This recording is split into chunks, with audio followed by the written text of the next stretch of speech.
예수님은 나의 왕, 나의 주인, 나의 생명이십니다. 하나님 아버지, 믿음을 가지고 있으면서도 불의한 일 때문에 심히 낙심하고 불안할 때가 있습니다. 언제 어디서나 우리를 자세히 보시고 도와주시는 주님께 소망을 두고 살아가겠습니다. 우리의 믿음을 지키고 끝까지 승리할 수 있도록 붙잡아 주옵소서. 예수님의 이름으로 기도합니다. 아멘. 오늘 읽을 말씀은 시편 42편부터 50편 그리고 53편입니다. 이 말씀의 핵심은 첫째, 목마른 사슴이 시냇물을 찾듯이 시인의 영혼이 주님을 간절히 찾습니다. 둘째, 하나님의 도우심으로 우리의 낙심과 불안이 사라집니다. 셋째, 하나님이 없다고 큰소리치는 자가 어리석은 자입니다. 히브리 성경은 시편 42편과 43편이 묶여 있습니다. 그리고 42편부터 49편까지는 고라 자손이 쓴 시입니다.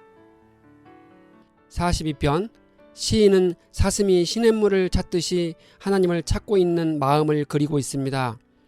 시인은 하나님의 성전이 있는 예루살렘에서 멀리 추방된 상태에 있음이 틀림없습니다. 그는 주야로 눈물을 흘리고 있다고 고백합니다. 시인은 성전 봉사자로서 이제 더 이상 성전 예배를 인도할 수가 없었습니다. 게다가 그는 이방 땅에서 이방의 우상들에 의해 둘러싸여 있기 때문에 하나님에게서 끊어진 느낌을 받았습니다. 그는 주야로 울지 않을 수 없었습니다.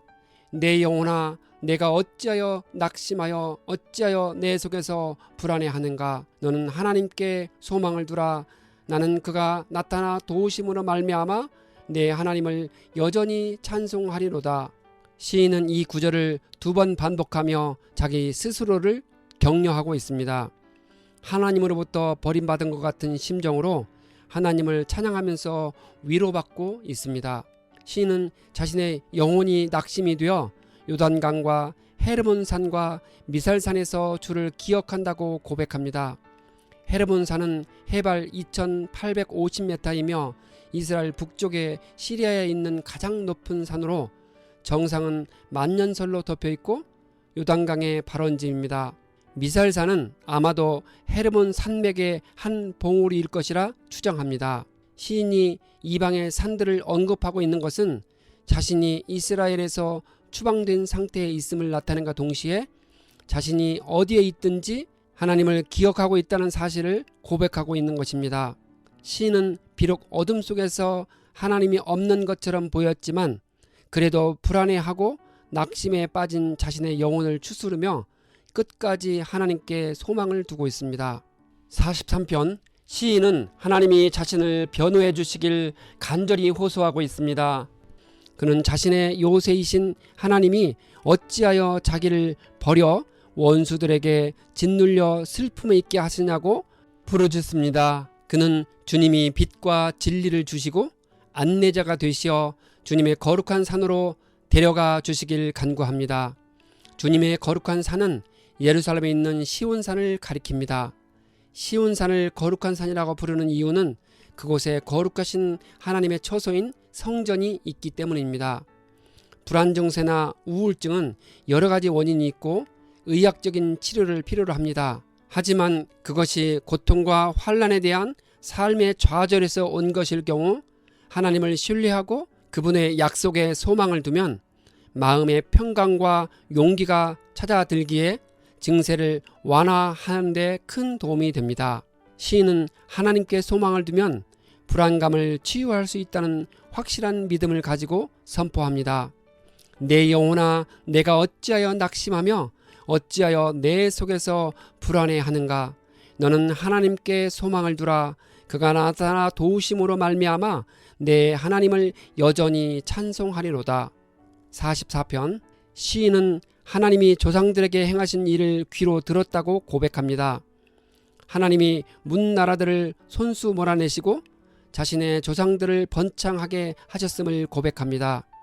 이렇게 한 이유는 하나님이 자신의 조상들을 사랑하셨기 때문이라 합니다. 주님의 능력으로 적을 쳐 부셨으니 오직 하나님만을 자랑하고 주님의 이름만을 끊임없이 찬양하겠다고 결단합니다. 구약시대에 하나님이 직접 통치하는 신정에서는 영적, 사회적, 경제적 등 모든 영역이 하나로 통합되어 있었습니다. 오늘날의 국가 방어와는 달리 그때는 이스라엘의 국가 방어는 영적인 문제로 하나님의 일이었습니다. 오늘날 하나님의 구원 사역은 한 나라를 위한 것이 아니고 온 세상의 모든 나라로부터 각 개인을 불러내어 자기 백성을 삼으셨습니다. 시인은 주님께서 자기들을 버려 치욕을 당하게 하셨다고 호소합니다. 주님께서 적에게 허락하시니 그들이 약탈했다고 합니다. 주님께서 자신들을 이웃의 조롱거리로 만들었다고 호소합니다. 시인은 하루 종일 도살장에 가는 양같이 죽임을 당하는 상황이 있다고 합니다. 시인은 환난과 고통의 순간에 주님께서 주무시는 것 같다는 느낌을 가지고 있습니다. 하지만 주님은 결코 숨어 계시거나 주무시지 않습니다. 하나님이 언제 어디서나 우리와 함께 계시는 것은 확실합니다. 시인은 주님의 인자심으로 구원해 주실 것을 간구하고 있습니다. 또한 자신의 영혼과 몸이 흙 속에서 파묻혔으니 일어나 도와달라고 호소합니다.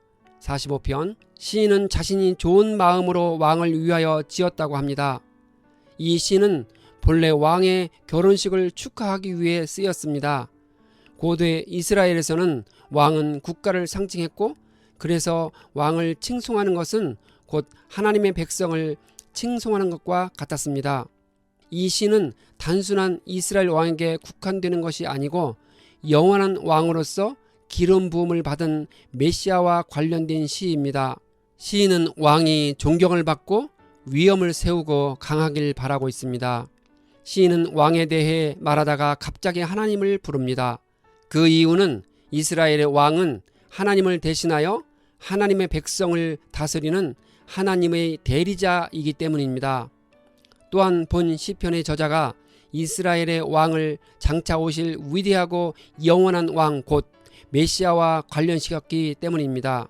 시인은 계속해서 왕이 화려하게 꾸미고 있고 왕의 딸들과 왕후가 아름답게 꾸미고 있음을 묘사하고 있습니다. 왕의 아들들은 왕의 조상들을 계승할 것이라 합니다. 그들이 온 세상을 다스리는 왕이 될 것이니 오래도록 찬양할 것이라 합니다. 46편 하나님은 우리의 피난처시요 힘이시며 어려운 고비마다 우리 곁에 계시는 구원자이십니다. 그러니 땅이 변하든지 산이 흔들려 바다에 빠지든지 바닷물이 솟아나고 뛰놀든지 산이 흔들릴지라도 두려워하지 않는다고 고백합니다. 하나님이 성 안에 계시니 그 성이 흔들리지 않는다고 합니다. 하나님의 성은 시온으로 불리는 예루살렘을 가리킵니다. 그곳 성소에 하나님의 인재의 상징인 언약궤가 보관되어 있기 때문에 하나님의 성으로 불리웠습니다. 시인은 하나님이 새벽에 도우신다고 고백합니다. 이 뜻은 전쟁이 결정될 경우 대적들의 공격은 주로 하루를 여는 새벽에 시작된다는 의미를 가집니다. 그래서 하나님의 도움이 전쟁 개시에 때맞춰 새벽에 임한 것입니다. 현실에서 하나님의 도움은 우리가 그 도움을 가장 필요로 하는 때에 임합니다. 하나님이 땅끝까지 전쟁을 그치게 하시고 무기를 없애실 것입니다. 그래서 너희는 가만히 있어 내가 하나님됨을 알지어다라고 선포할 수 있습니다. 우주의 통치자이신 하나님이 모든 소란을 잠재우시고 전쟁을 끝내실 것입니다. 만군의 하나님이 우리와 함께 계심을 고백하게 됩니다. 47편 시인은 만 백성아 손뼉을 쳐라 하나님께 기쁨의 함성을 외치라 라고 선포합니다. 지존하신 여호와는 두려우시고 온 땅의 큰 왕이 되십니다. 여호와께서 모든 나라와 백성을 우리에게 복종하게 하십니다. 하나님의 영화로우심을 말하다가 찬송하라 찬송하라고 터져나오는 것을 볼 수 있습니다. 시인은 장차 온 세상의 모든 민족들과 모든 나라의 백성들이 하나님의 언약에 포함되어 그분의 백성으로 불리는 때를 머릿속에 그리고 있습니다. 48편 시인은 하나님의 언약궤가 있는 거룩한 산에서 찬양받으실 분이라 노래합니다. 터가 높고 아름다워 온 세계가 즐거워하며 큰 왕의 성 곧 북방에 있는 시온산이 그러하도다라고 찬양합니다. 하나님이 동풍으로 다시스의 배를 깨뜨리신다고 선포합니다. 다시스의 배는 장거리 항해가 가능한 크고 가치 있는 배입니다. 여기서 그 배는 대적들의 부요와 권세를 상징하고 있습니다. 그래서 만군의 하나님은 폭풍으로 그 배를 깨뜨린 것입니다. 시인은 하나님의 이름과 찬송이 땅끝까지 미친다고 합니다. 이 말은 온 세상에 하나님의 영향력과 능력이 나타나 있다는 사실을 묘사하는 시적인 표현입니다. 아직 복음을 전해 듣지 못한 백성들이라 할지라도 하나님의 위대한 피조세계의 작품을 보았을 것입니다. 온 세상에 하나님의 영향력과 능력이 나타납니다. 여호와는 위대하시니 지극히 높은 성에서 찬양받으실 분이십니다. 하나님은 영원히 우리의 하나님이시니 주님이 우리를 죽을 때까지 인도하십니다. 49편. 이 시는 영적인 진리를 가르치는 지혜시입니다. 히브리 문학에서 지혜시는 여러 행들이 병행 형태를 취하여 각기 다른 어휘를 사용하여 같은 것을 표현하는 경향이 있습니다. 시인은 부자나 가난한 사람들에게 지혜를 선포합니다. 아무리 힘이 있고 부와 명예를 갖춘 사람이라 할지라도 결국 죽음에 이릅니다. 그러나 하나님을 믿는 자는 하나님이 영접하시리니 죽음의 구덩이에서 건져주실 것입니다.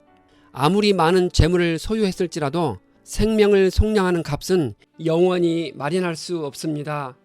죽음의 권세에서 우리를 건져내실 수 있는 분은 오직 하나님뿐입니다.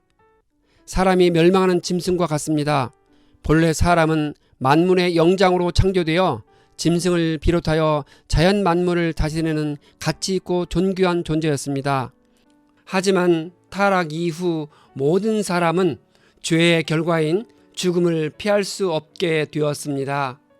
사람이 가치 있고 존귀한 존재이지만 누구나 한 번은 육신의 죽음을 맞이할 수밖에 없다는 점에서 한 번 죽음을 맞는 짐승과 별 차이가 없는 것입니다.